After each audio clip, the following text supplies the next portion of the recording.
இப்போ ரெடி ஆயிடுச்சுங்க. Stove off பண்ணிடலாம். எது விலை கம்மியாக இருக்குதோ அது பார்த்து செஞ்சு வச்சுக்கலாங்க. பாருங்கள், ஆஃப் பண்ணால் கடைசியில் கூட இந்த மாதிரி பபுள்ஸ் வந்துட்டு இருக்குது. டப்பாவில் போட்டு மூடி வச்சுட்டு எப்போ வேணுனாலும் எடுத்து யூஸ் பண்ணிக்கலாங்க. எல்லோருக்கும் வணக்கம்.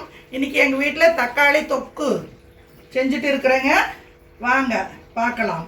2 கிலோ தக்காளி, 400 மில்லி எள்ளெண்ணெய், 300 கிராம் பூண்டு உரிச்சு போட்டது, அப்புறமா வேணுங்கிற அளவுக்கு உப்பு காரமெல்லாம் போட்டு நல்லா வதக்கி நல்லா வேகணுங்க. வேந்து இப்படியே கிளறி கொடுத்துட்டே இருக்கணுங்க. அடி பிடிக்காமல் பார்த்துக்கணும். கம்மி சிம்மில். இது ரெடி ஆகிறதுக்கு 1.5 ஹவர் 2 ஹவர் ஆகுங்க. இது இவ்வளோ நேரம் செஞ்சுட்டு இருக்கிறேங்க. இப்போ ரெடி ஆயிடுச்சு. பாருங்கள் எப்படி வந்திருக்குதுன்னு. ஃபுல்லு எண்ணெய் விட்டு அப்படியே சூப்பராக வந்திருக்குங்க.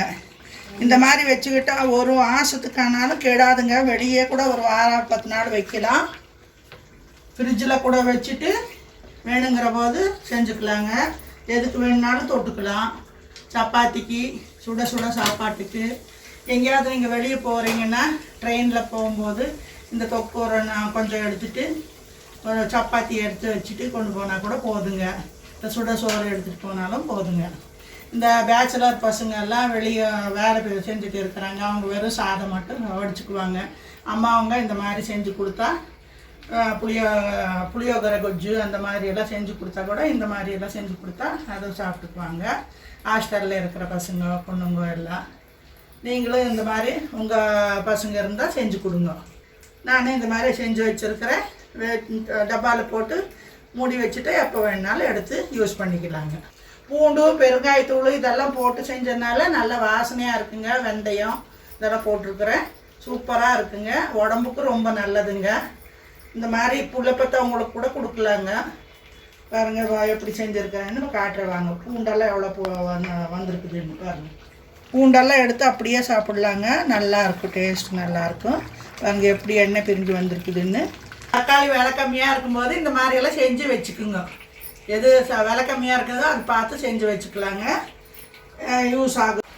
முக்கியமான விஷயம், இதுக்கு தண்ணி கிண்ணி எதுவும் ஊற்றக்கூடாதுங்க. எண்ணெயிலேயே வதக்கணுங்க. அப்படியே நிதானமாக வச்சு எண்ணெயிலேயே பொறுமையாக வதக்கணுங்க.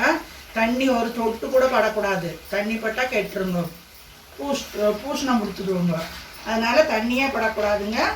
தக்காளி நல்லா கழுவி தொடச்சி எடுத்துகிட்டு தான் கட் பண்ணணுங்க. இப்போ ரெடி ஆயிடுச்சுங்க. ஸ்டவ் ஆஃப் பண்ணிடலாம்.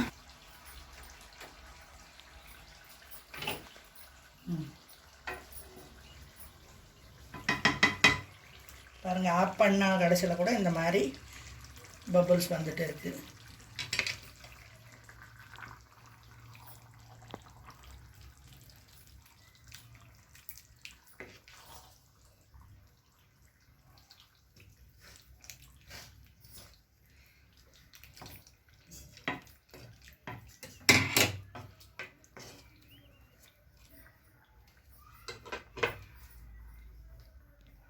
இது ஆறின அப்புறம் ஒரு டப்பியில் போட்டு வச்சுக்கலாங்க. இந்த வீடியோ பிடிச்சிருந்ததுன்னா லைக் பண்ணுங்க, ஷேர் பண்ணுங்க, சப்ஸ்கிரைப் பண்ணுங்க.